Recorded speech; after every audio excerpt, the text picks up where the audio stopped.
Pumalag si Senator Rodante Marcoleta sa ilang kritiko kaugnay sa usapin ng Kalayaan Island Group na kailanman anya hindi niya sinabing dapat isuko na sa mga dayuhan. Samantala muling namataan ng Philippine Navy ang ilang barko ng Chinese Coast Guard noong isang linggo sa loob ng Exclusive Economic Zone ng Pilipinas. Ang balitang A to Z ni Ace Cruz. Muling nanindigan si Senador Rodante Marcoleta na hindi niya pinalutang ang ideya na ipamigay ang Kalayaan Group of Islands. Iginit niya yan sa pagdinig ng Senate Committee on Defense, Peace and Reconciliation Martes na umaga dahil sa kumakalat umanong splice narrative ng isang senador kung kaya siya binabatikos.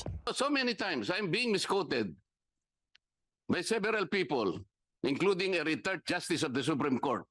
In due time, we will meet all them. It was a hypothetical statement when I said, well, you want to give up the KIG para ma-encircle mo. But that was highly hypothetical. It was not even a suggestion. Nagugat yan sa pahayag ni Marcoleta sa Commission on Appointments hearing sa Senado noong February 4. We will offer our lives, including the lives of our children, and to die for it, for something that is not even within our EEZ. Ang gawin natin po para madali, i-give up natin yung KIG. Umani ito ng negatibong komento lalo't bahagi ang Kalayaan Group of Islands ng Munisipalidad ng Kalayaan sa Palawan. Kinastigo rin niya ang pahayag ni Senate President Pro Tempore Panfilo Lacson sa CA hearing na ang abogadong si Thomas Cloma ang nakadiskubre sa Freedom Land noong 1950s o mas kilala ngayon bilang Kalayaan Group of Islands. Pag-aari po natin yung occupied territories natin not because they were discovered or donated by Thomas Cloma.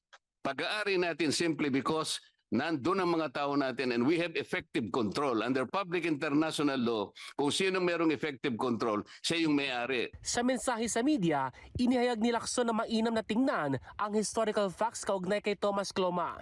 Ukol naman sa sitwasyon sa West Philippine Sea, sinabi ng Philippine Navy na na-monitor noong isang linggo ang 18 Chinese Coast Guard vessels.